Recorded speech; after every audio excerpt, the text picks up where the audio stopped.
Those of you who were here for the first session, we left off at a cliffhanger.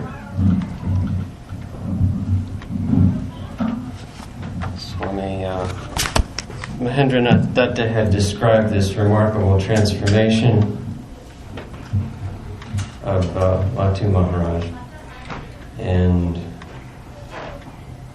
we were wondering what happened. So let me, there's something that I picked up here that,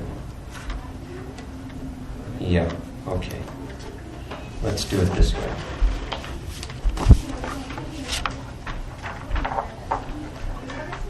So should I read that passage again, where I left off, so that the people that weren't here this morning can kind of be on the same page?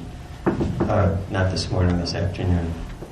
So Latu Maharaj, we're just kind of going through his life stories, and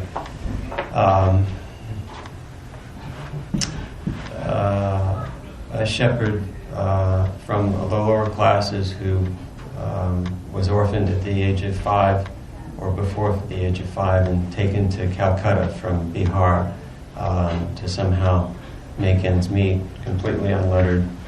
And he landed in the house from Chandradatta, cousin of Swami Vivekananda, and a prominent person in his own right as a servant boy, and was taken by Ramchandra to Sri Ramakrishna. Sri Ramakrishna on first sight said, "Ram, where did you find this boy? He has the marks of a holy man." And that's when the story really starts. And we left off with Mahendranath Datta's description of Latu Maharaj at Kasipur Garden. So this is it. In writing the memoirs of the ascetic Swami Adbhutananda, Mahendranath Datta, brother of Swami Vivekananda, has given a good pen picture of the wonderful transformation in the personality of this illiterate boy from the district of Chapra in Bihar during this period. Quote, "I observed that Latu was sitting on the same carpet with the others, was talking with them on equal terms. Formerly he used to add the honorific Babu when talking to Naran, Rakal, Sarat, and the other brother disciples. Now he was saying to me, the intimate form, the intimate pronoun of address that one uses when addressing equals. Hearing this, I gave a start. Observing him for some time, I was able to observe in no time his total transformation. His face had changed. There was no more sign of hesitation or fear in it. The face was beaming with joy. There was a force and courage in his heart. In his voice there was gravity. The old life was gone forever, and a new life had sprung up in its stead, and along with it had come a new fire in the eyes, a new demeanor, a new gait, in short, a new and glorified personality. Spontaneously it came from my mouth. Ah, what a transformation." You know,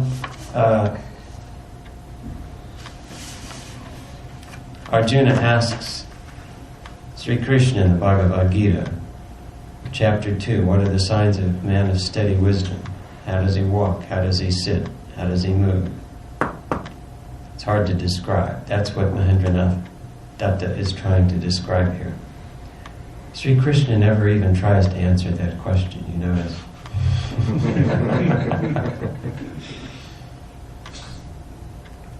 So, what was going on at Kasipur? Those that could not bear to be without the company of Sri Ramakrishna gathered around him and served him, and he taught them. And Latu said, in that situation, I never observed the Master suffering. That was his observation. That was the observation of the other direct disciples. And he explained it. He said, The reason we never saw him suffering is that he had gotten all of us to such a state that we were no longer identified with our gross body. And we could see that he wasn't either, and that he was living in joy. And he was able, in that condition, with all the things that cancer causes, he was able to give us so much joy in that condition. How can you say if he was suffering, he was really suffering, how could he have given us so much joy? It says, people that came in with their body consciousness saw the suffering of the body. They didn't see the joy that he was experiencing. It's a matter of perception. And what was going on there? He explains. From the very beginning of our Kasipur life, when Ramakrishna was being treated for cancer, Mother used to prepare the Master's diet with her own hands. One day, as she was coming up the staircase with a cup of milk for the Master, she missed her step and fell. The milk was spilt and Mother sprained her ankle. Brothers Baburam and Naran helped her to her room. Her foot swelled. We were in great difficulty as to who would prepare the diet. Ram Babu sent a cook. And that cook prepared our food as well as the Master's. It was at that time that the Master called me and told me, "Look here, my boy. You will bring all things except cooked rice for me, and you will clean the bedpan and the chamber pot." I agreed most gladly and said, "Kindly know me to be your sweeper. The moment you tell me, it is done." From that day to the end of the Master's earthly life, Latu continued doing this. Hearing this description by Latu, a devotee asked him, "Maharaj, so you served the Master day and night, and you did not have time to pray or meditate?" Latu Maharaj got a little annoyed with the devotee. He said, "What do you mean? Is not God's service the best prayer? We haven't any other spiritual practice. To use spiritual practice is something very odd. That is, one is to sit in a particular posture, breathe in a particular way, must have his face pointed in a particular direction, must utter a mantra so many times. Know it for certain that they are not spiritual practices. No, not one of them, or all of them put together. Genuine spiritual practice is service to Him, with a capital H. He, the Master, would say, during your spiritual practice you will have to think that He, the Lord, is in front of you, that you are washing His feet, that you are bathing the Lord, that you are feeding the Lord, that you are placing the Lord in the core of your heart, that you are decorating Him with flowers, that you are offering flowers at His feet. This is actually what we did with Sri Ramakrishna. Why would we meditate? Why would we close our eyes when our Ishta was right in front of us?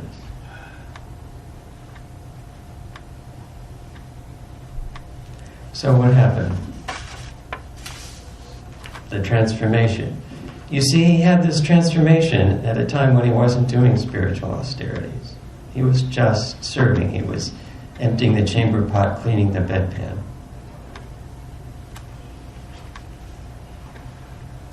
Much later, in Benares, one devotee asked Latu Maharaj, "Maharaj, what is the difference between ecstasy and samadhi?"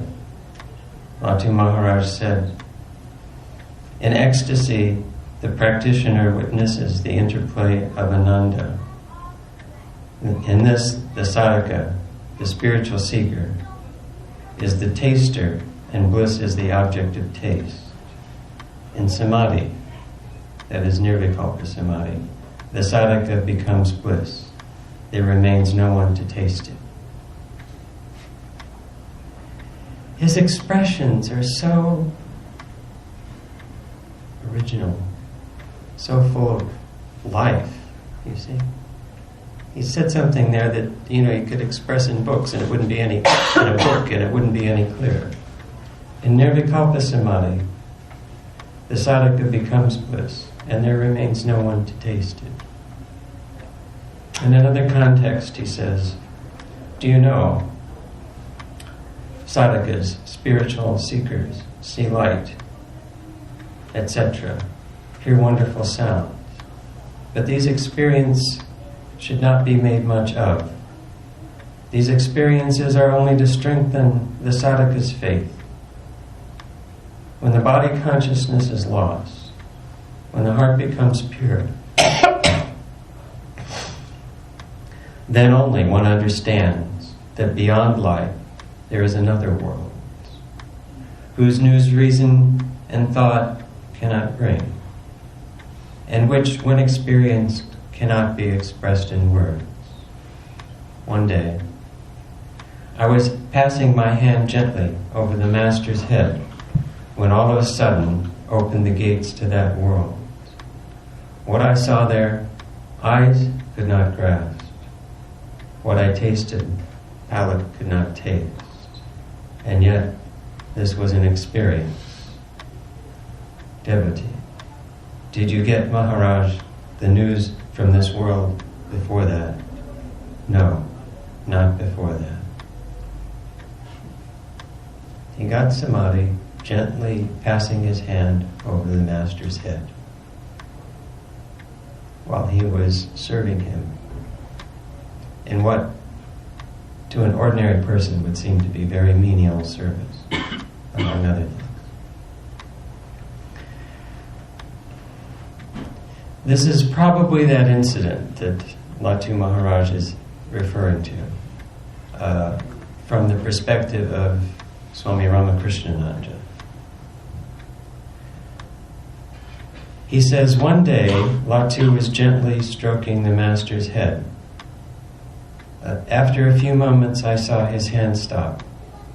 His whole body become stiff. He was in deep samadhi. I called him 3, 4, or 5 times. There was no response whatsoever. I touched his body. There was no sensation. The Master told me, don't disturb him. Can't you see his mind? Do you think it is in this world? I stopped it at once, took my seat by the Master's side, and started stroking the Master's head.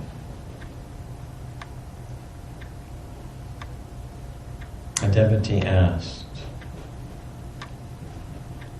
Maharaj, what is meant by Jara Samadhi? Jara Samadhi is Nirvikalpa Samadhi. Latu Maharaj, Sri Ramakrishna said, Jara Samadhi is that in which the eye consciousness is completely effaced. It is what the Jnanins experience.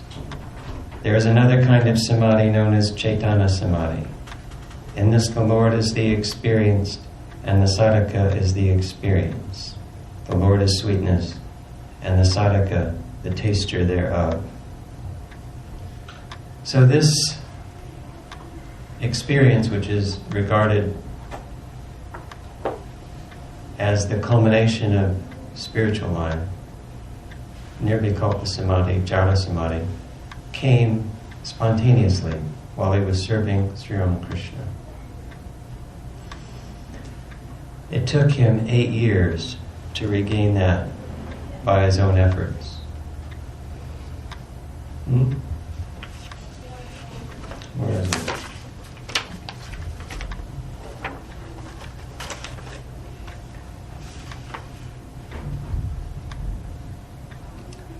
And what happened? I'm losing my place here.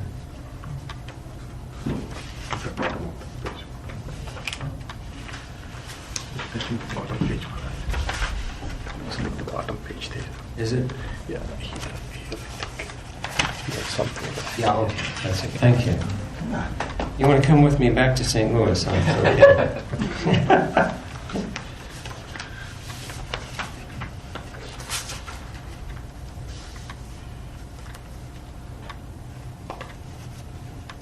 Don't think that once a spiritual seeker has experienced nirvikalpa samadhi, he can have it thereafter any number of times or whenever he wants it. There are many serious, dedicated aspirants who have tasted it but once. There are many more who cannot reach it even once in a whole lifetime's practice. The Master has given me endless grace. After making me struggle for only 8 years, he graciously lifted up that state again. One day, I was seated on the bank of the Ganges when I saw a light coming out of the water of the river. It grew in size until at last it filled the sky, the earth, and the space in between them. Inside that infinite effulgence, there were numberless other lights. Looking at this, I lost myself completely. I do not know what happened next. However, when I returned from that wonderful realm, I remained in a state of ecstatic joy. What bliss! It cannot be expressed in words. The heaviness of my heart had disappeared completely. I felt that the whole world was saturated with bliss and bliss alone. The heaviness of his heart was most probably due to his feeling of separation from Sri Ramakrishna. Sri Ramakrishna was that bliss for him. And the Holy Mother had a similar problem. She felt that pang of separation from the Master, and she had to do intense disciplines in order to overcome that. So this is what Latu experienced.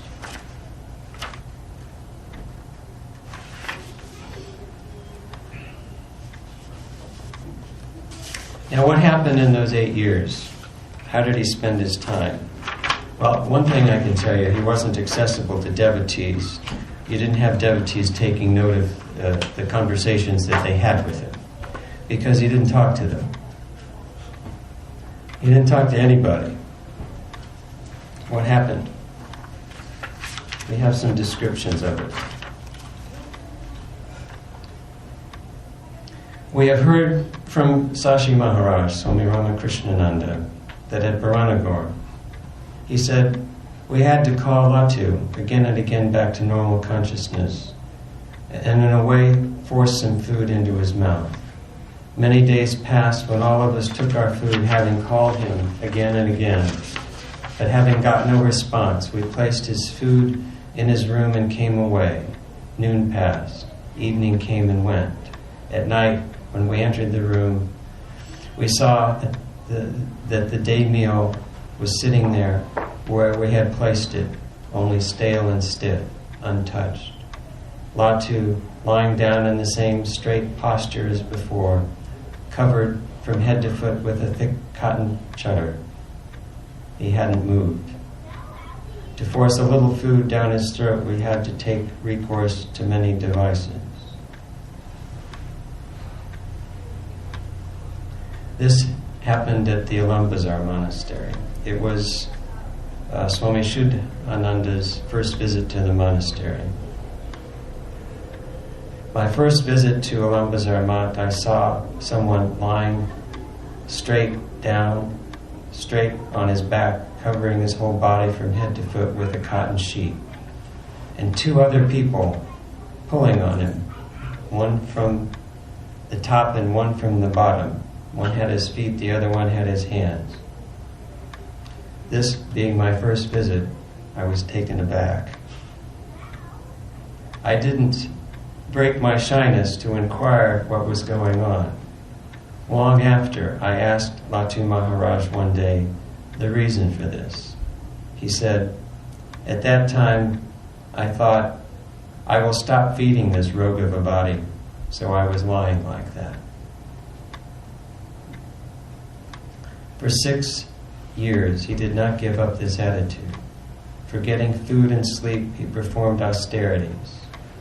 It was not merely the foregoing of physical essentials that made his spiritual practices so austere and severe. That is but the negative side. On the positive side, meditation and japa without any break was really astounding. Again, Mahendranath Datta says, then at that time, Latu Maharaj's attitude was totally wiping himself off or reaching out to the fullest plenitude. Nothing in between would satisfy him. From his eyes, from his bearing, from every part of his body was blazing forth this determination.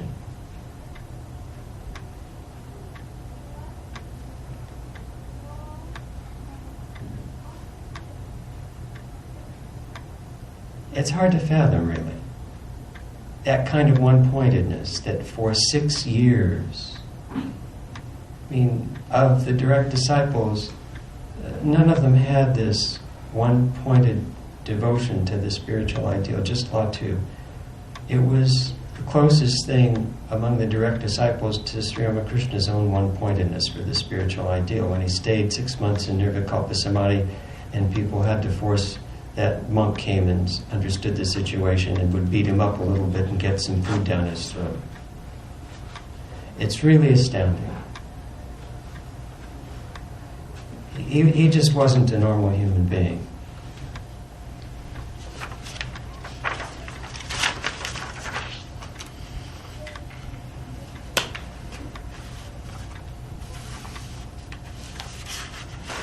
So, we haven't gotten into his teachings yet.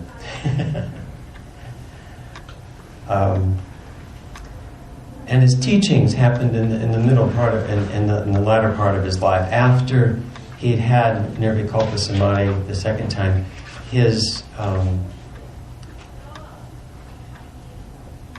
one-pointedness abated a little bit. He'd still practice spiritual disciplines. He'd still live the life of a wandering sadhu in Calcutta, spend most of his time at the Ganges. If he didn't get any food by begging, he'd show up at Upendra's press, and Upendra would give him a little money, buy some gram or something. He still was living this life, but he became more open to conversation and to human interaction. And he started living at the Basumati Press, and then he started living at Balaram Boshe's house. Balaram Boshe's son was there. Balaram had died. And he was given a room. He said, I don't want to, I'll be a trouble to you. He says, we've got such a big family, we won't notice whether you eat or not. We'll just leave it by your room, we won't bother you, we won't call you, you just stay there and live your life. So he stayed there for a number of years, maybe 8 years. And at this time, during a certain part of the day, devotees could come to him. And then when he went to Kashi, also devotees could come to him. Some of the people from the press stayed with him. They became his devotees. They served him. One of them served him to the end of his life. These rogues. They're called rogues. And this is Swami Turinanda's letter to Josephine MacLeod describing Swami Turinanda's death, dated 25th April 1920 in Kashi. He died in Kashi. He says, you must have got the wire informing you. So it was written in English, this isn't translated. You must have got the wire informing you about the passing away of Latu Maharaj. Such a final exit from this world is rarely seen. Of late, he was generally indrawn. Since the beginning of the disease, he was found always in meditation, his eyes fixed on the junction of his brows, completely withdrawn from everything of the external world, but fully alert and conscious, yet entirely oblivious of the external world. In the state of a yogi. He got some bump or something on his leg that turned into gangrene and the surgeon operated, but his mind was already withdrawing. He didn't really take care of it.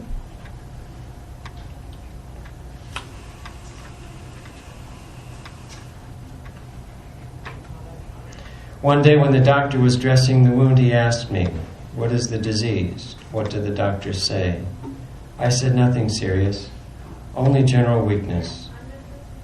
Taking no food, you have wasted your body, and now you can't move. If you start eating, you'll get your strength back, and the disease will vanish." He said, "It is good that the body goes." I said, "You should not say that. Let the Master's will be done." Latu said, "I know that, but you are all suffering so much in serving this body." After that, he did not talk much. He'd already packed his bags. He was on his way. And this was his goodbye to Swami Turiyananda. He says, "I'm not going to make you guys suffer caring for me." Now and then he used to call Pashupati to his side. He took food from his hands. When sometimes he would not like to take food, Pashupati would say he also would not take food. Then Latu Maharaj would take a little. But the night previous to his passing, he refused to take anything. When Pashupati said he also would not eat, out came the reply, "Don't take." This reply indicated that the last loose knot of Maya had been cut also. The next morning when I visited, I saw his temperature high.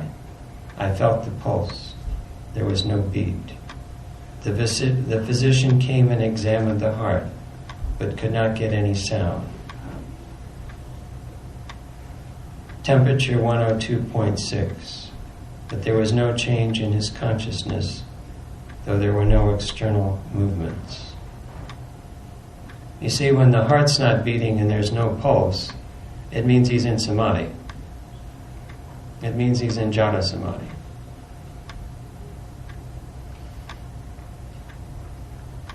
Other days he used to sit. Today he could not. See, this is the last day. I took my leave at 10 a.m.,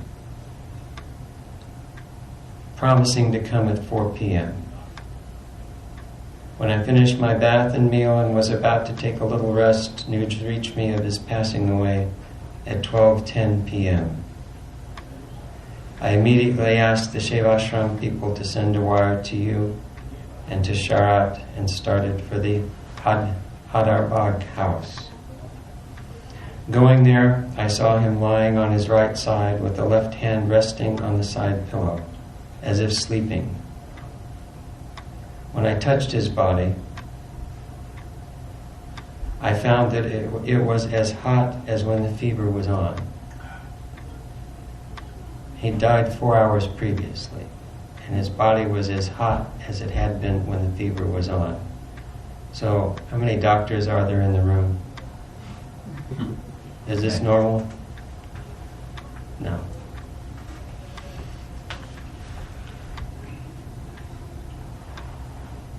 He died in the spiritual state, so it wasn't a normal death. It was a supernormal death in super consciousness. When I touched his body, I found it as hot as when the fever had been on. Looking at him, who would say that he was sleeping the eternal sleep? His face was bright and calmer than ever. Most people of the two ashrams were present. Loud, fervent singing of the Lord's name was started and continued for 3 hours. At 4:30 p.m., his body was seated in a cross-legged position, and after performing puja and arati, was brought downstairs. When he was seated up and puja was performed in front of his body, the expression on his face was so beautiful, I cannot express it. I have never in my life seen his eyes so full of peace, mercy, and bliss as they were then. His eyes were generally half closed, but now they were wide open. And what love, joy, and equanimity and fraternity were beaming forth from his eyes beggars all description. Whoever saw that look in Latu Maharaj's eyes was simply bewitched. The beams of bliss coming out of the eyes appeared to be blessing all in a gladsome farewell. The scene was wonderful, charming, touching one's heart to the core. The Lord, it appears, has shown us this scene in order to fulfill the true significance of the name Adbhutananda, one of wonderful, unprecedented bliss. When his body and bed were covered with new sheets of cloth, and the body decorated with garlands and sandal paste, the whole scene and atmosphere assumed such sublime beauty that whoever saw it was filled with amazement and cried out automatically, "Blessed, blessed is the soul indeed." Unique and unprecedented was this death-conquering march of Latu Maharaj, a clear manifestation, a bright example of the infinite glory of his master. All who gathered there, neighbors and others, Hindus and Muslims, had their satisfaction of seeing him for the last time.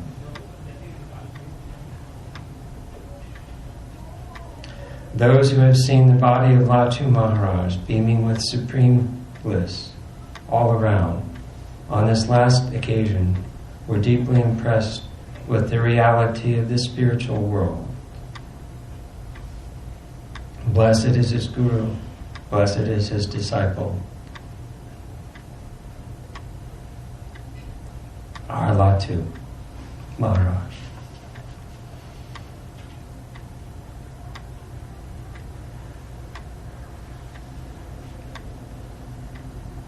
Swami Vedanta wrote, "In San Francisco I was meditating when all of a sudden I heard someone calling me.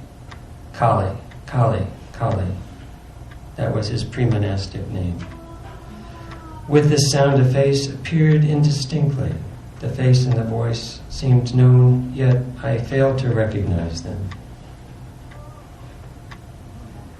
The next day I got a cable from Swami Saradananda that Latu Maharaj had given up his body in Samadhi on the previous day. I was then sure that the voice I heard the previous day during meditation and the face I saw were his. Immediately I cabled $100 to Saradananda for his bandura. He continues, Latu Maharaj was indeed the greatest miracle performed by Sri Ramakrishna. Swami Vivekananda once said, "Each disciple of Sri Ramakrishna is original or nothing." How far these words of the great Swami were true is well borne out by Latu Maharaj. We take pride in our having such a guru bhai, such a brother, disciple.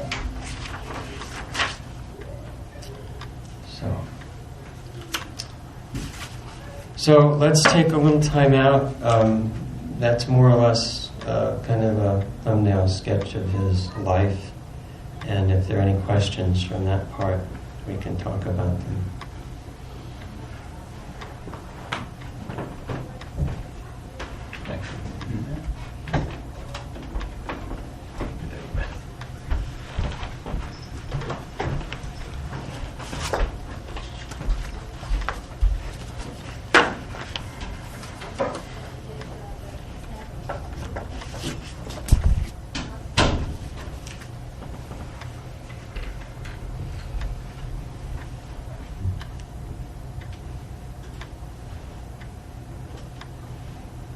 get up and stretch? We got another hour left.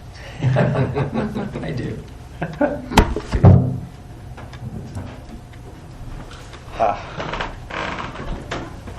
No questions? Kind of a dramatic ending, you know. How does that happen?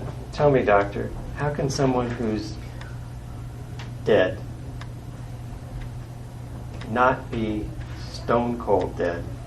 And how can their face beam with joy so that people, even the average person on the street, whether they're Hindu or Muslim, can say, God exists. This is proof. How's that possible? Is there an explanation? You're a molecular biologist. I only talk molecules, bodies, Well, higher you've got dimension. to work from the ground up on this. And how did they make him sit? Well, Because how can you sit up when there's no muscle tone? right. I don't know. I have no idea. But this is Swami Turiyananda speaking. There's no exaggeration. It's going to be just what happened. This is a man of truth. This is verbal testimony from a reliable source. So what do you make of it? It's just unprecedented. I mean, there's really no explanation for it. It's They do it now also, and if you go to Haridwar or Rishikesh, so when a monk passes, they seat them up. set them up and take to Ganges and then bring back to the ashram. Mhm. So monk is never taken like Prone. lying basically, Yeah. always seated. So they must have propped him up. I would think so. That they must have pillows or some means of support. But that doesn't explain the beams of joy. It doesn't explain that 4 hours after the fact his body was warm as if he still had 102.6 fever. Yeah. And was his devotion like Ramakrishna single-pointedly seek for Kali? So maybe Latu Maharaj was like Reaching out to Kali Maharaj? like fully dedicated. Mm-hmm. Well, I think he was fully dedicated. You know. So, all right. So are we ready to go on with the teachings here? Okay. A devotee asked, "How will egotism go, Maharaj?" And you can tell from the answer that Latu Maharaj gives that he's talking to people who have well-integrated egos. You give different instructions for people that have well-integrated egos to people that have egos that are wounded or damaged. With people that were wounded or damaged, he'd build them up. And with people that had integrated egos and they now needed to work at beating them down, he'd beat them down for them.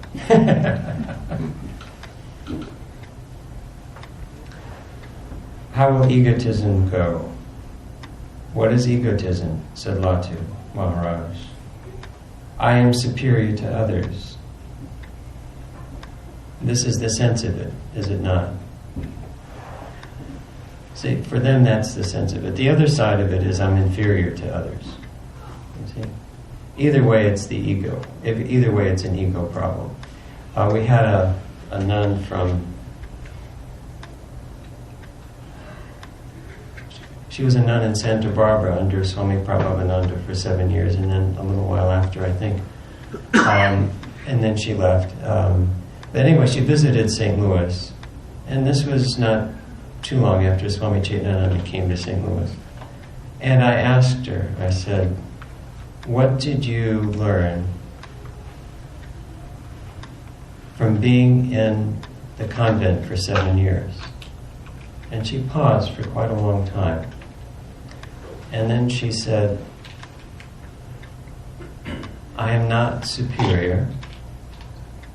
I am not inferior. I just am.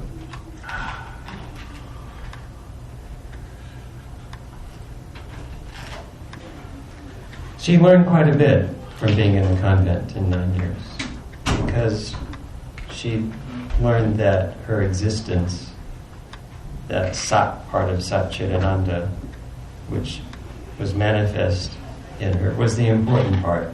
And that's neither superior nor inferior. It just is. So she got quite a bit out of her time there. So Latu Maharaj, what is egotism? I am superior to others. This is the sense, is it not? Try to make the ego small. Whenever this sense of superiority comes, think.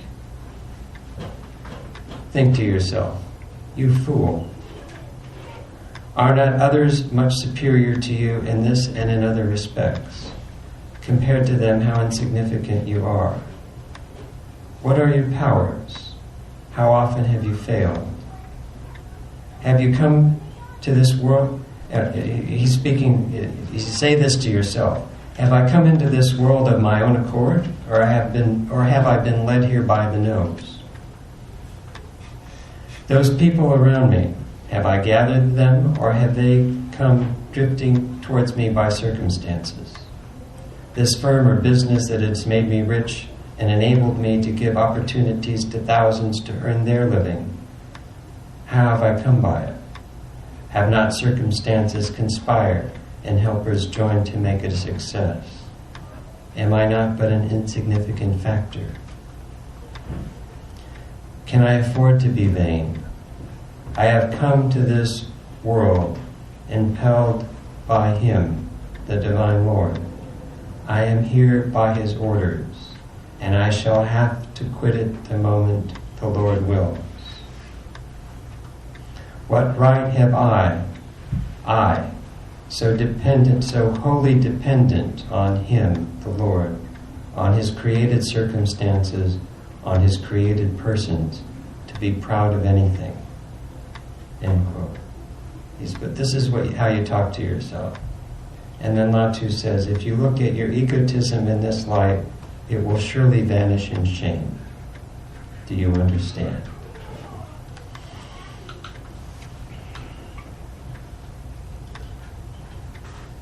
So, and then sort of corollary to this, the senior Gopal, Swami Advaitananda, once said, Latu was the most guileless of all of Sri Ramakrishna's disciples. He was the one who could make a clean breast of any weakness to the Master. He never hesitated to tell of those weaknesses which others would never tell. Completely transparent, completely, and wholly dependent upon the Master. Now, in this section here, it says, have I come into this world on my own, of my own accord, or have I been led here by the nose? This is a very interesting construction. Who comes into the world on their own? The avatar.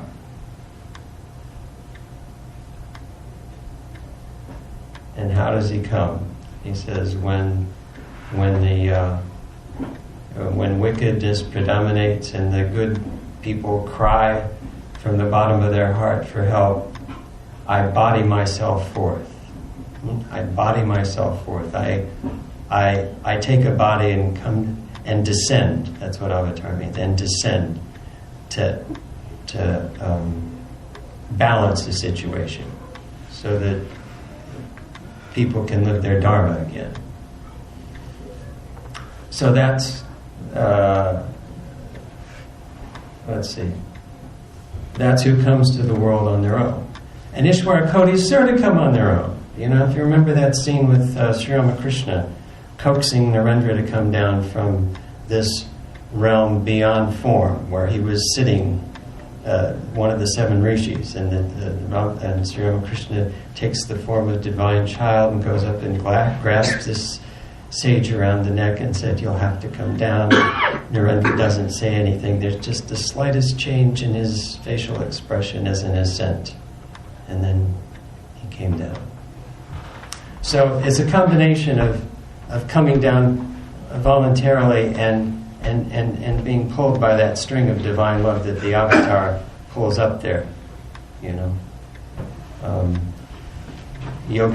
Swami Yogananda wanted final liberation, and he's having all this trouble on his deathbed, and Girish says, "Come on, you've got to let that go.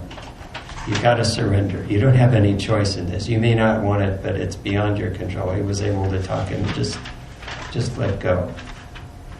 He says, "You're going to have to come back with the next avatar. I mean, this is not the first time you've done it. You're going to have to do it again." So that's who comes down of their own accord: the avatar, the Ishvara Kodis, or have I been led here by the nose? Now, let's examine that. What does that mean? Vasanas. Okay, what are vasanas? How does that work? Led here by the nose. It's an interesting expression. I like it.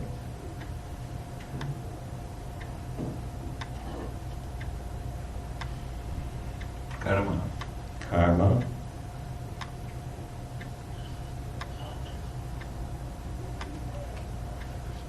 You see, if we're led into embodiment by the nose, then that doesn't stop at birth. We're led by the nose through our whole lives, unless we're free. That's what's going on with bondage. It's not intelligence. It's not instinct at the service of intelligence. It's intelligence at the service of instinct. That's what brings us down. And we're human to the extent that we can sublimate the basic instincts that we share with lower forms of life into the arts and sciences and into productive dharmic human relationships. That's what makes us human. And this dimension beyond that of being divine is what frees us. It's a dimension that's almost lost on the world as it is now.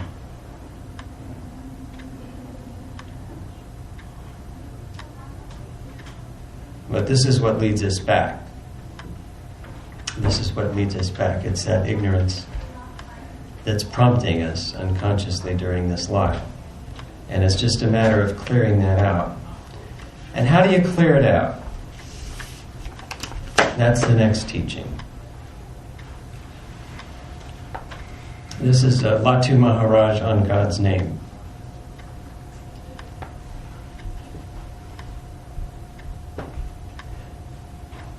The name of God has the power to burn the seeds of desires to ashes. A devotee. How can the name of God conquer desires, Maharaj? Latu Maharaj. What a silly question.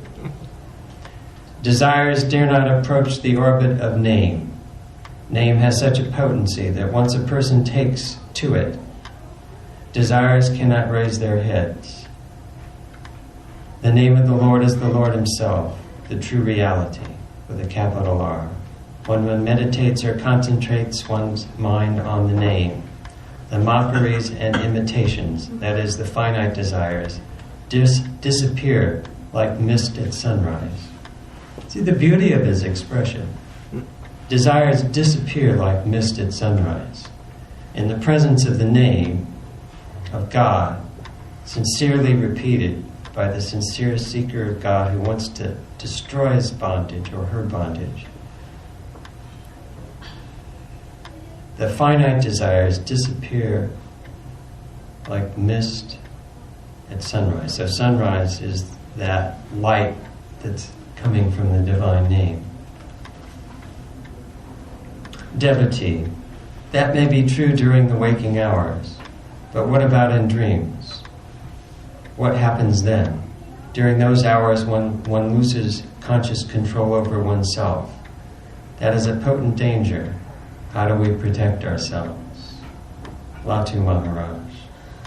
The name of God is powerful enough to protect us even during those hours of unconsciousness. If you sincerely take the Lord's name during the waking hours, it will have its reflex action even in dreams, and it will guard you without fail in those dreams. The name acts during sleep also, that is deep sleep, profound sleep, dreamless sleep. He who has got used to taking the name of God takes it in dreams and deep sleep. One breathes in dreams, does one not? One breathes in deep sleep, does one not? Even so, the name continues its work in these states too. If the pump is primed in the conscious state, it continues. The problem is that we prime the pump with the world for the most part, and that's what continues in dreams and deep sleep. But if we can turn that around, if we can turn the ship around and prime the pump with God's name, that's what continues in deep sleep. This protecting armor of the name works unceasingly, day and night.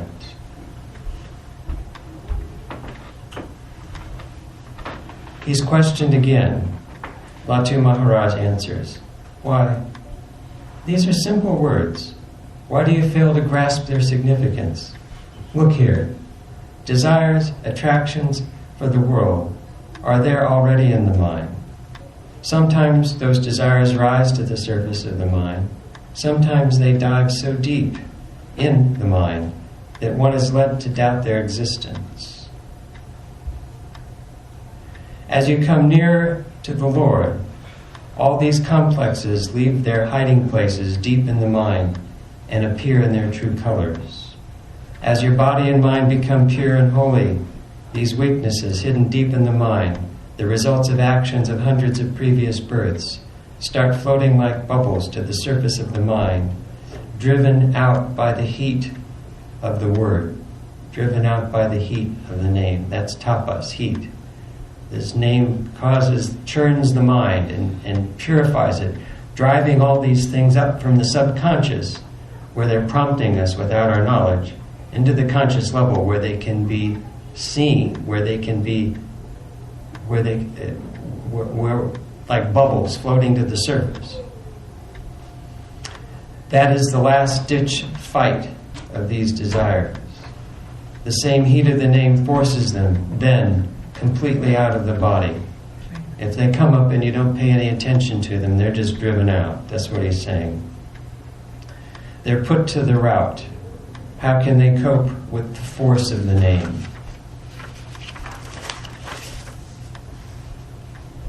It is the force of the name of God alone, which turns the natural tendency of the mind to run after externals towards higher things.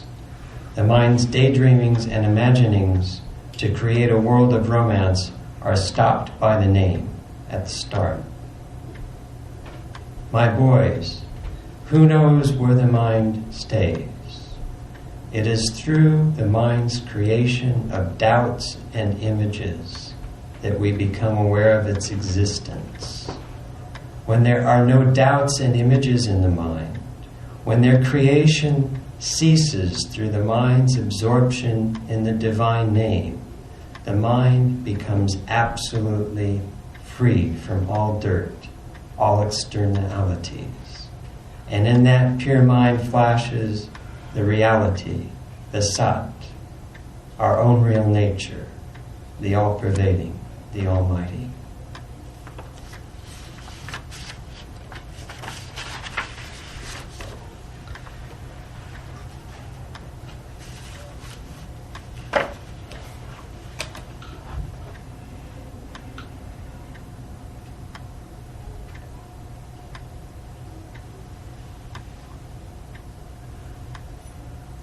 That's it. I mean, that's what you read in the books, but this is from his own experience. It's so simple, it's so direct, it's so compelling. He's describing what happened to him and how it happens. And he's saying, look, this is what happened to me this is what's going to happen to you.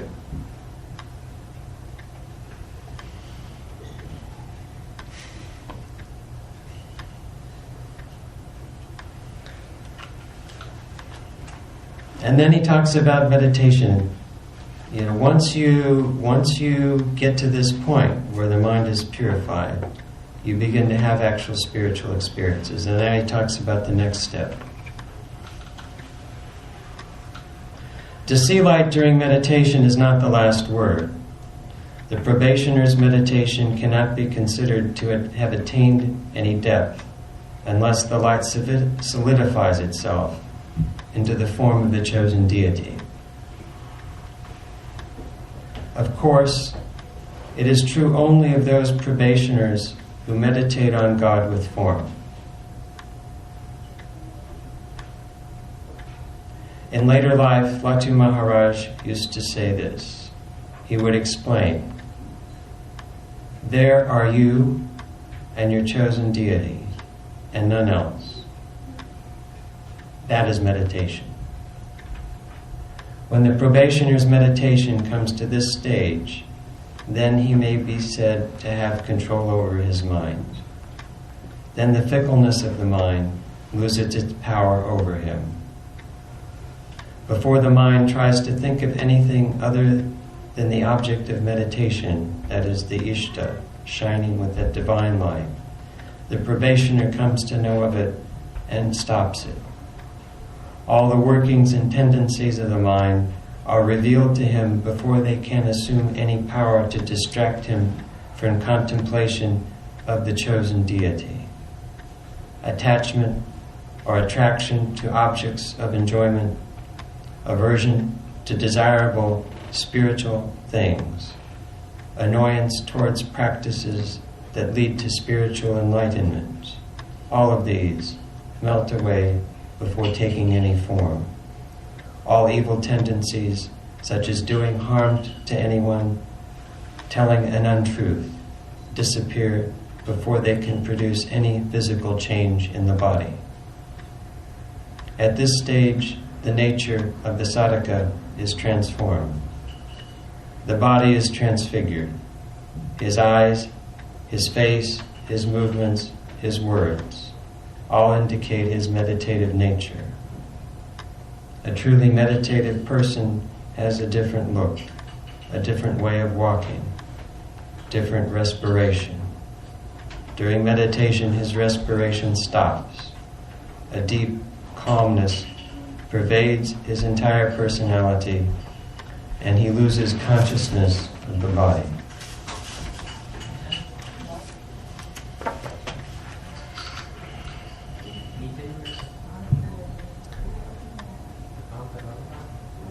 So again, you can get these same descriptions in other places, but they don't necessarily have the same clarity or force. It's very instructive to read Latu Maharaj's, to hear him speak, because it's not affected by what he learned. It's only what he learned from Sri Ramakrishna and his own experience. It's not clouded by the intellect and the intellectual kind of imaginings. And then he explains samadhi. Is samadhi a trifling thing? And here he's talking about nirvikalpa samadhi. After very great attempts at meditation, prayer, and all that, the human mind gets just a taste for him, that is God. Then with harder endeavors, people get a glimpse of his moods and splendor. Infinite are his moods, infinite are his splendors. But one has to transcend that. In our attempts to know the moods and splendors of the Lord, millions of births can pass, and yet nothing about the Lord could be understood. The Lord himself is beyond these moods and splendors. These moods and splendors are to say, his garments and ornaments. He is far, far beyond all of them. And is it a matter of joke to go beyond them? so sweet and wonderful are his garments and ornaments, that it is almost impossible for human beings to rise above them and get beyond them and pray for the revelation of his real, absolute nature. It is only, if only his grace descends upon a person,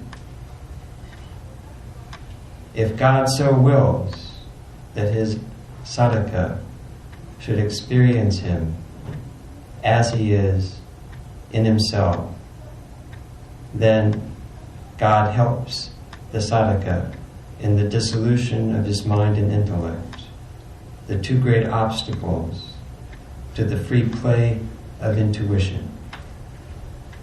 Otherwise, individual efforts to dissolve them are worse than useless. Effort indeed there should be, but only up to a certain stage. Beyond that, divine grace is the only hope and support. When mind and intellect cease to play their parts, the fortunate souls enter into samadhi. Remember this. So, you remember when Totapuri was teaching the Advaita to Sri Ramakrishna, and he took him to that hut, and he gave him the instruction, and now meditate on the Absolute. And Ramakrishna protested. He says, I can't. Everything drops away, but what remains is the ever blissful form of the Divine Mother, and I can't get beyond that. And Totapuri says, what insolence. He takes a shard of glass and puts it here where the third eye is and said, meditate there. And Ramakrishna says, with that external stimulus, I took discrimination like a sword and I cut Mother Kali in two. And when she disappeared, that was it. That was Nirvikalpa Samadhi for 3 days. So this is, I think, what he's talking about. In order to get beyond what he calls God's moods and splendors, that kind of irresistible attraction of Chaitanya Samadhi, of Savikalpa Samadhi, which is more joy than we can really imagine from the ordinary state. Why would you want more than that? You see, and Sri Ramakrishna showed Swami Akhandananda the divine play of Mother Yashoda and baby Krishna. He says, I'll stay in this mood. It's so beautiful. So this is what Latu Maharaj is describing. He says one's own efforts, no matter how intense, are worse than useless when you get to this point. It's God's grace and God's grace alone that brings you into that final experience.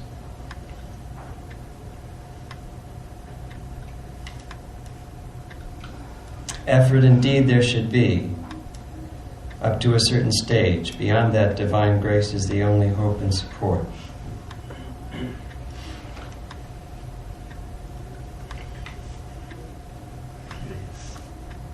Grace. Grace, yeah.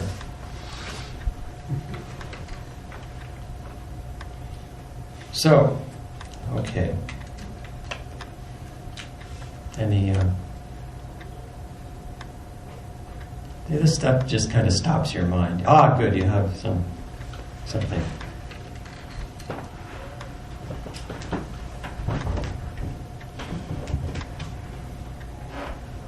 But these are comments rather than questions. One is, my eyes opened today when you mentioned that among all of Sri Ramakrishna's monastic disciples,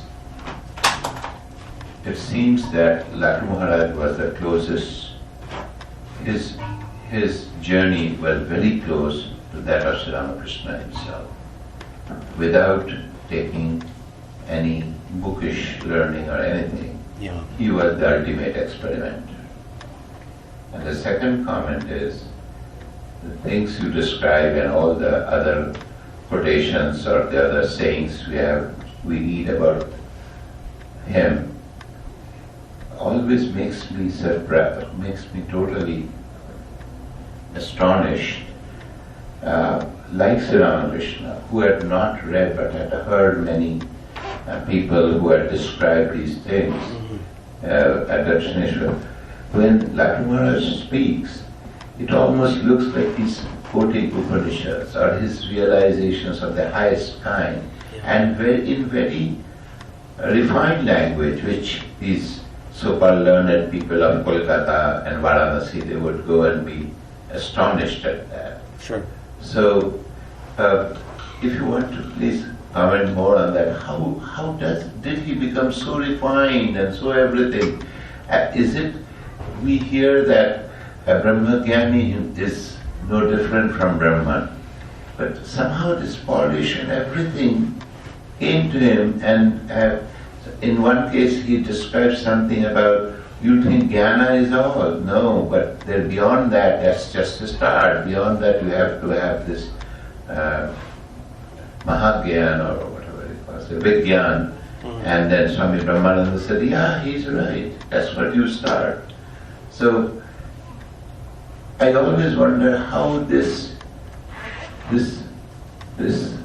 apparently illiterate kid from the nowhere in Bihar became this greatest saint who was saying these things. I mean, I don't have even a question. I'm just sharing my wonderment with you. Well, see, that's what's wonderful about it. That's his name. It still has that effect on us. Adbhut. Adbhut, yeah, wonderful. And Ramakrishna's miracle. Yeah, who knows how he did it? But what it does is it demonstrates that this highest experience of human life is open to anyone. The criteria that we think of as qualifications for a good job, the training of the intellect that qualifies us for certain things in this world is not necessary for that highest spiritual experience and the fulfillment of human life. So it gives hope for anyone. It's open to anyone if they are sincere and they fulfill the basic conditions of purity. Blessed are the pure in heart, for they shall see God. Yeah. So, okay. We're going to switch gears here. Talk about Sri Ramakrishna and Latu Maharaj's assessment. Sri Ramakrishna embodies an ideal for everyone. He was an ideal householder. He was an ideal monk. He was an ideal guru. He was an ideal disciple. Moreover, his life can serve as an example for all faiths and sects. He's an ideal for the worshippers of Shakti, as he practiced and attained perfection in all the important tantric disciplines. He's an ideal for the Vaishnavites, for his devotion to Hari is unparalleled. He is also an ideal for the Shaivites, as he attained the vision of Lord Shiva.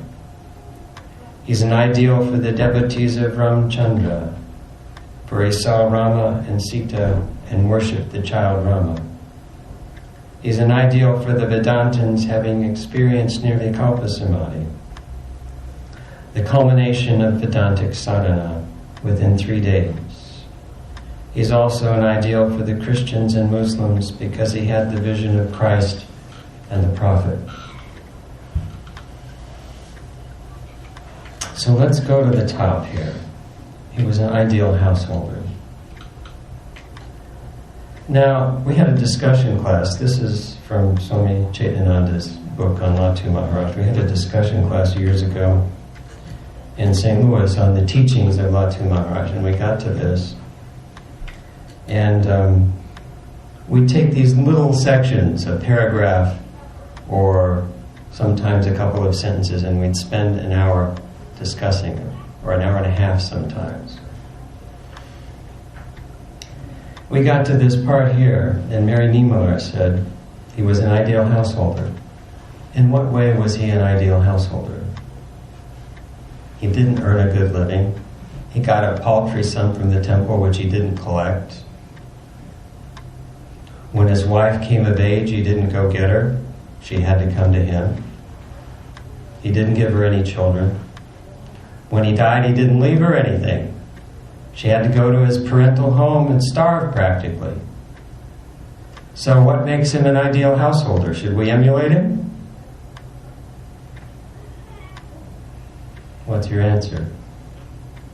In what sense was Sri Ramakrishna an ideal householder?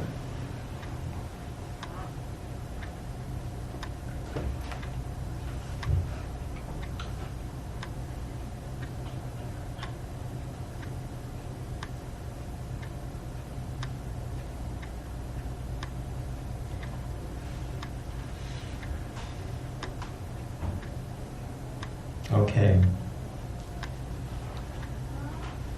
It is incorrect to say that our standard modern view about what an householder should be. A householder is, if I understand it right, they should be, the husband and the wife should be partners in a journey to spiritual in the path.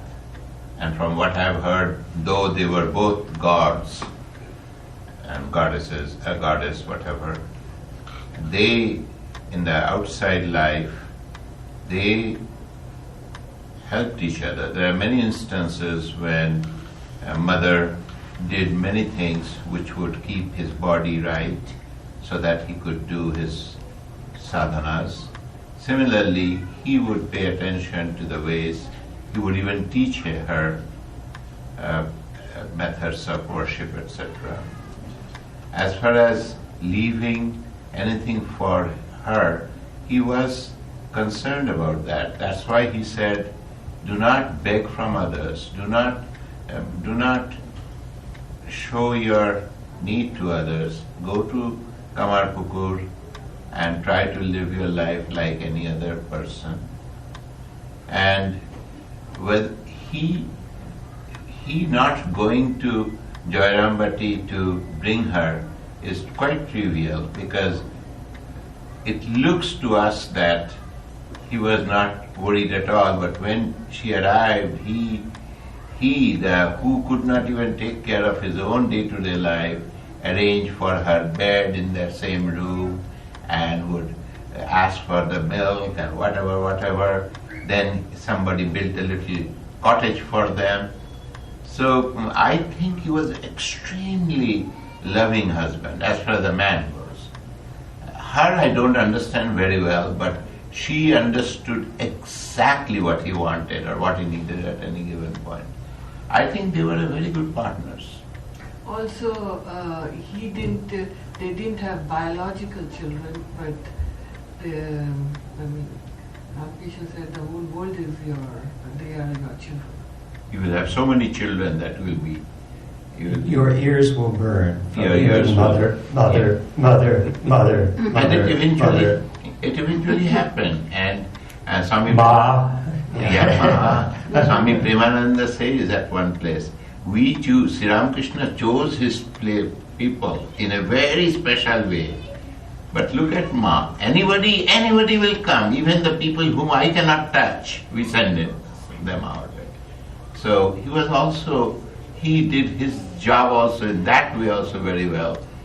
He knew that she was capable of being she was the mother of the universe, and she gave him the children. So what's the Sanskrit word for spouse? Spouse?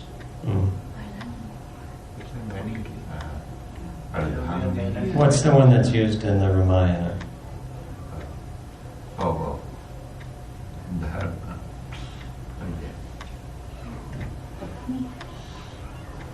Saha Dharmachari. Co-partners in the path of Dharma. Co-partners in the path of Dharma. And what is Dharma? Yeah. What is Dharma?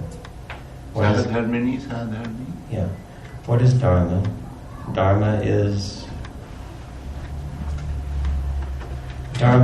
the manifestation of infinite truth on the interpersonal level. Dharma is the manifestation of the infinite, sublime, infinite truth beyond thought and speech on the interpersonal level.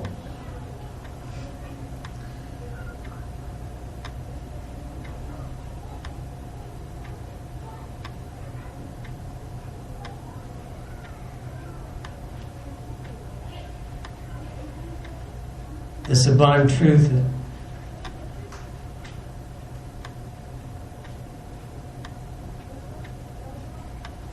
of samadhi is infinite love.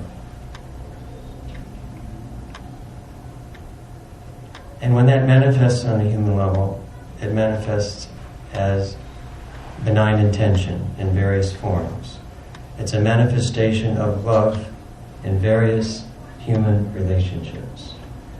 It's overcoming anger, jealousy, hatred, pride, and manifesting love. That's how the infinite absolute truth manifests through the human level.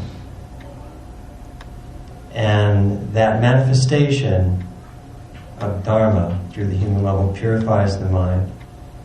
And through that pure mind, we eventually experience that reality. It removes our ignorance. It gives us supreme bliss.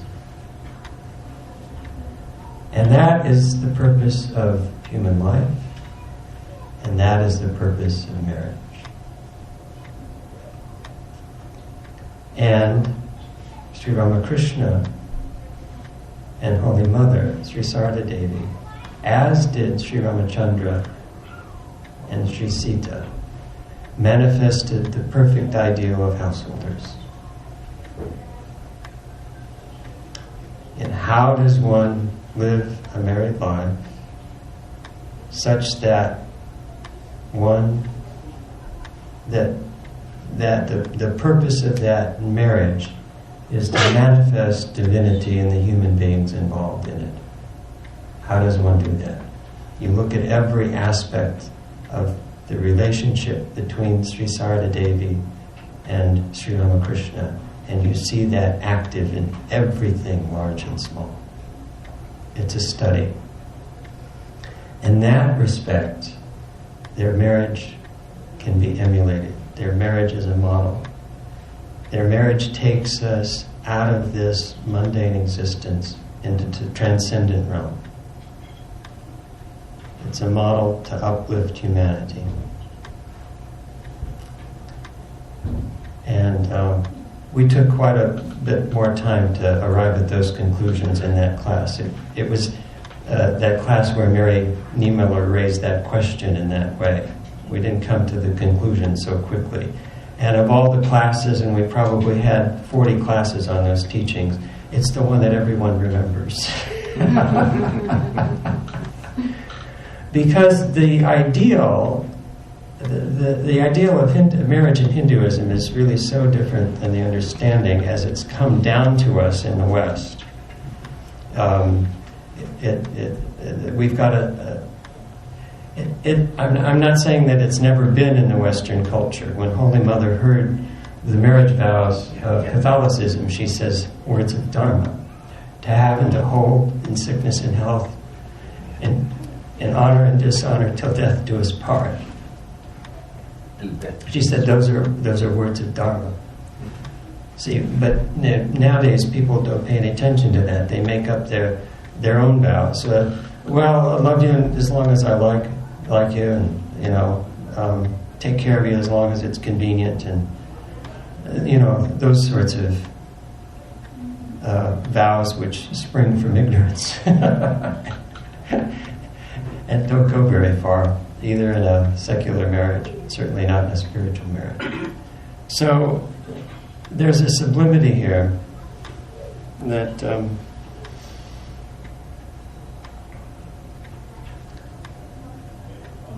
that takes time to gain traction in a culture. It's only a few people that understand it, and then gradually more and more, and it takes a long time for this sort of thing to work into a culture and have manifest effects. But those things are happening in a subtle way, and have been happening, and will continue to happen. Those ideals will percolate through not just India, but through the world. If the world is going to survive, they must. That's what maintains human culture. It's not competition, it's dharma. On the human level, that's how we evolve, that's how we survive.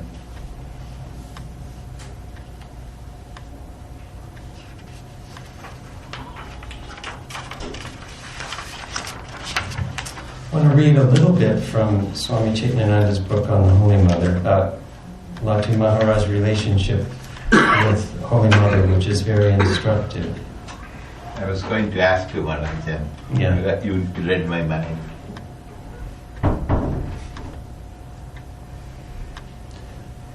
Latu Maharaj had a bad reputation. He lived at Balaram Ghosh's house, and he never went to see Mother when she stayed there. He just stayed in his room. He never had anyone write to her. When she was in Kashi, he didn't go and see her. And he answers. He says, "Mother knows my past and future. She knows everything. What is the point in writing to her just for the sake of appearance? What is the necessity of writing to one who knows everything? Will the Mother become a stranger to me just because I do not go to see her? You ask how I look upon the Mother. She is Mother Lakshmi, yet she is sometimes Mother Sita." In 1907, Holy Mother came to Calcutta from Jarambati to attend Durga Puja at Girish Ghosh's house. She stayed at Balaram's house for a month.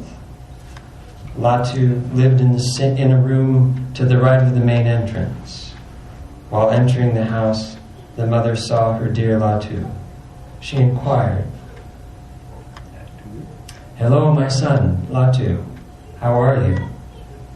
Latu replied in his usual unpolished, rustic language, "Go away, Mother. You are a dignified lady. Why have you come to the outer apartment to speak to such as me? Please go upstairs right away, Mother. I will not speak to you here. You could have sent for me, and I would have come up to see you. Mother, why do you embarrass me? I am your servant. You know that." Laughing, Mother went upstairs to her room.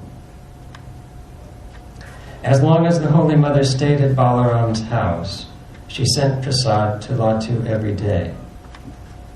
Other devotees would go to see the Holy Mother, but Latu stayed in his room. Some devotees misunderstood him because he did not go to pay his respects to the Mother. One day he told them, "Look, is it so easy to understand the Mother?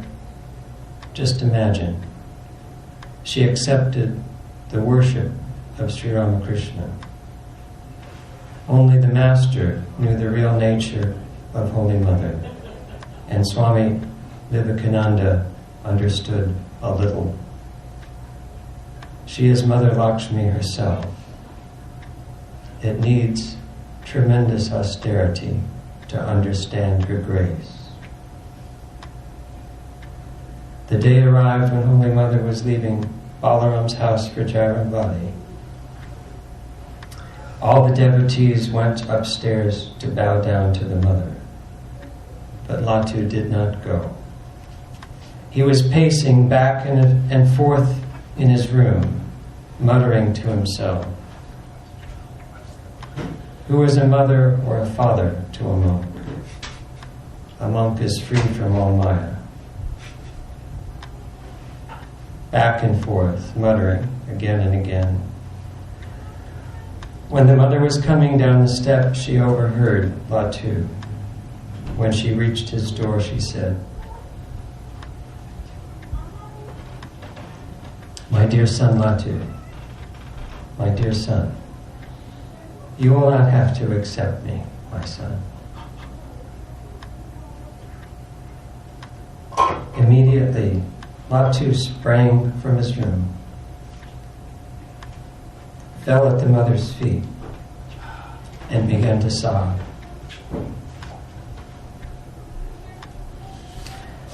Seeing her child, Latu, cry, tears came from the mother's eyes.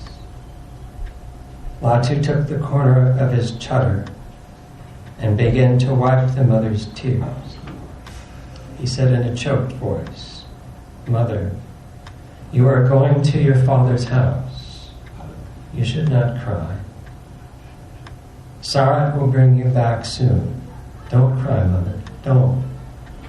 Is it proper for one to cry when one leaves?" This scene of mother's departure reminds us of Latu's childlike simplicity and deep, almost inexpressible love for the mother. He was the first disciple whom the master introduced to the mother in Dakshineswar, and he remained devoted to her for his entire life.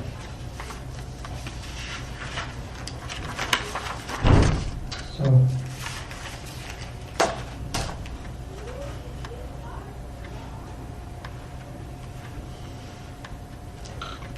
it's hard to go on from there, you know.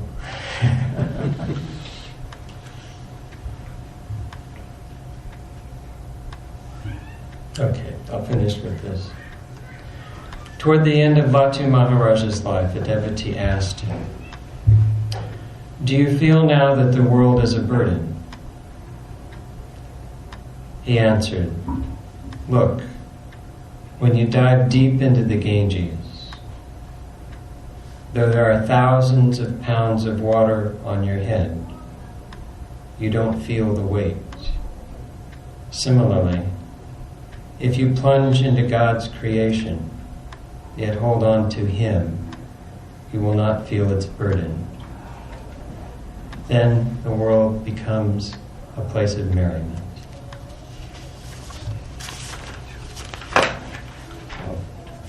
That's our Latu.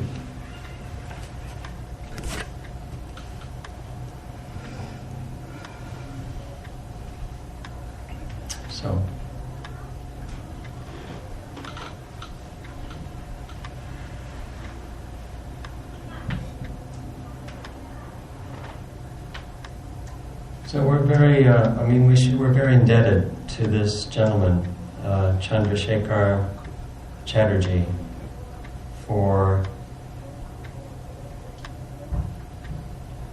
following through on this project. You know, it's gathering the resources from all the diaries of all the judges and so forth, and different people that took notes of their conversations with Latu Maharaj, talking to Pashupati about the last days,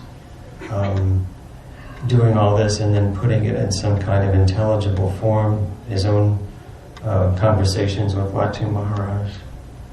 Chandrasekhar served as interpreter when two Western ladies came to talk to him later in life about service. You know, they were secular humanitarians, and they said, why do you bring God into it? And he had a very educated, very sharp, intelligent women that had a completely different outlook and how he managed that situation and talked to them. Chandrasekhar served as the interpreter, so he was there for the entire conversation. I mean, that in itself would take an hour to go through.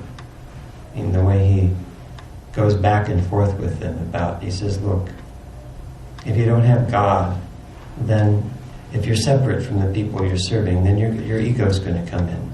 You're going to want name and fame or money or something eventually. See, what does this unselfish service do for you if you don't have a spiritual outlook? With a spiritual outlook, unselfish service, before your benign intention can reach its target through whatever social service you're doing, you've already been benefited. Because the distance, the apparent distance between you and another person is non-existent in the reality of it. And service with the spiritual idea is making that happen. Swami Vivekananda says that in itself, without any metaphysical beliefs or suppositions, can take you to the experience of nirvikalpa samadhi.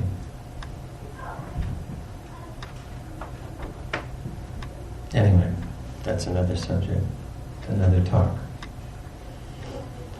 So, okay, as my guru used to say, it is getting late, I shall not detain you.